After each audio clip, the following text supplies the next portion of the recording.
Лучше, Вася, лучше.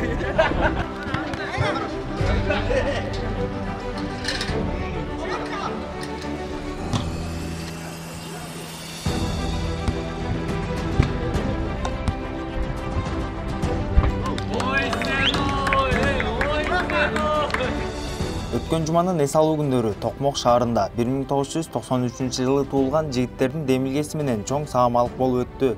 Анда Чүй жана Ысык Көл облусунун 1993-жылы туулган азаматтарынан түзүлгөн командалар спорттук мелдештерде күч сынашышты.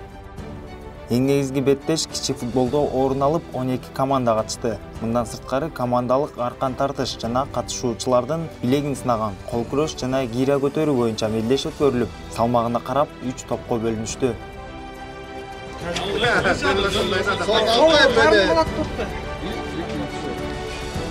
Айбек. Раз, два, три. Келсин ғой. Михаил, красавчик. 80 сом, 80 Жаппай тұрсаңар. Бошале болсаңар. Берейінші. Назар кіммен? На себя, на себя. Ай, жигит. Назар. 3 көз алсаң болды. Грек чуть-чуть толкалды. Неге? Раз, два, три. Қол бермектесің. Тире. Ладно. Так, белек. Раз, два, три. Красавчик айдон. Оңой ойлоо. 80 келе чыксаң болмок.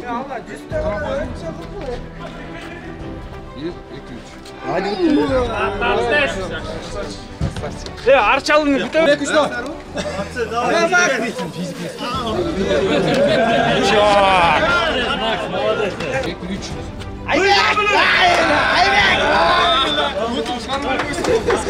Таш. Давай, Сумамек! Давай! Сумамек, давай, делай! Давай, эй! 22. 23. Сабанчак көтөрүлсө болот. 29. Да, 5.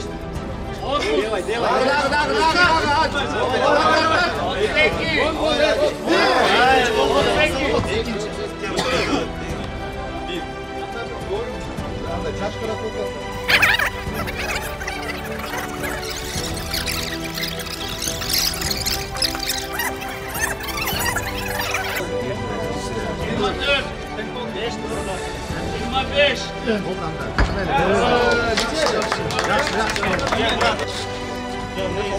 Урчу элин урч. Чүйгө да керек балдар.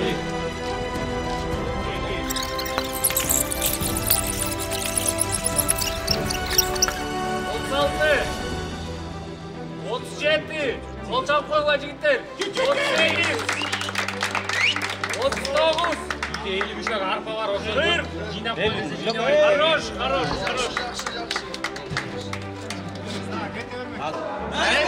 Hadi dayansınlar mı?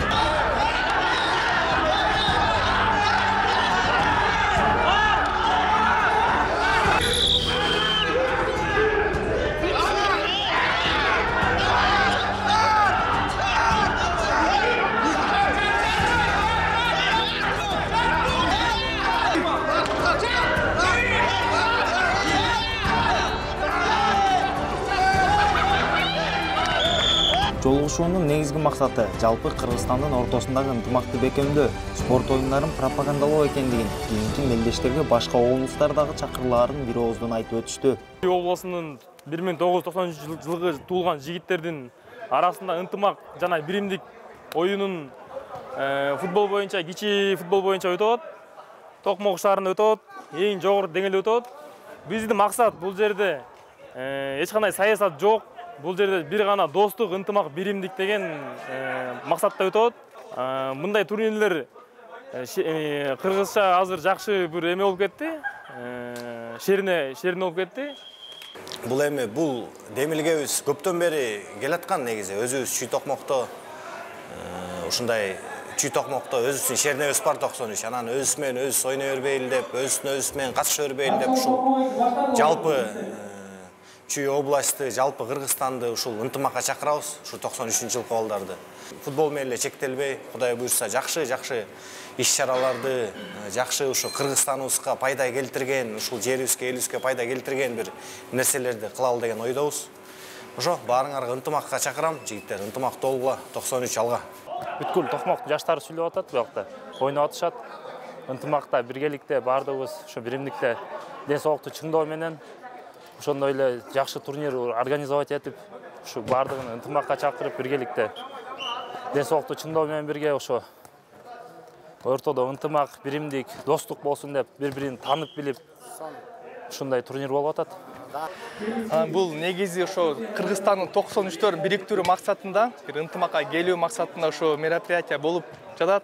Мындайча айтканда Шеринеде. Буга чейин да болгон, бирок мындай масштабта боло элек да. Ар жагы Беловод Сокулуктан баштап, бер жагы Каракол, Ысыкөлгө чейин болуп атат азыр. Бул оюндун максаты биринчиден 93-төр поколение ынтымак. Мындан ары дагы Кыргызстан боюнча масштабдуу түрдө өткөрөйүн деген ойлор, ниеттер бар. Ошо бүгүн атмосфера мына жакшы болуп атат, футбол ойноп атабыз. Главный турнир биякта футбол болуп атат азыркы. Мындан ары дагы аркан тартыш, таяк тартыш деген кыргыздык улуттук оюндарын кошобуз мындан кийин. Башка жерге өткөрүп беребиз мындай. Кичи футбол боюнча мелдештин финалдык бөлүгүндө Каракол жана Арчалы жагаты күч сынашты. Бүйүр кызыткан оюн алгачкы берилген убакытта жеңүүчүнү аныктай алган жок. Ошентип пенальтилер сериясына кезек келип, алыстан келген Каракол шаарынын курамасы мөйрөйдө илип кетти.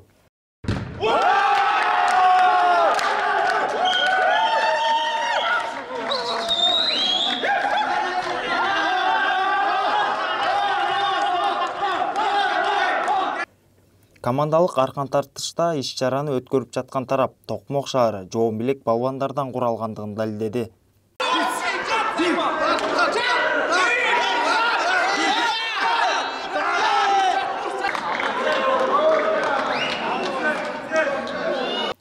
Спорттук беттештерден соң сый-тамак тартылып, сыйлоо аземи орун алды.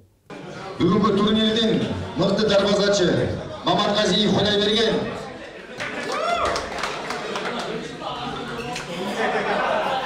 коргоочу Оразалиев Атай Каракол командасы.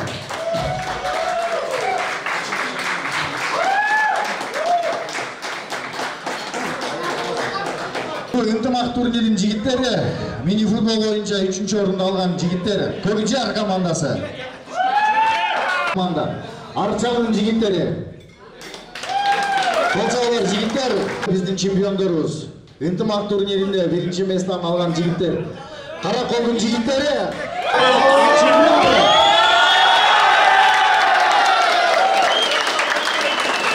Мелдеш өткөрүү эстафетасы футбол оюнунда чемпионат алган Каракол шаарына өткөрүлүп берилди. Учурунда Ысык-Көл облусунун жааты ыраазычылыгын билдирип, мелдештин масштабын дагы да илгерилетүүгө кызыктар экендигин белгиледи.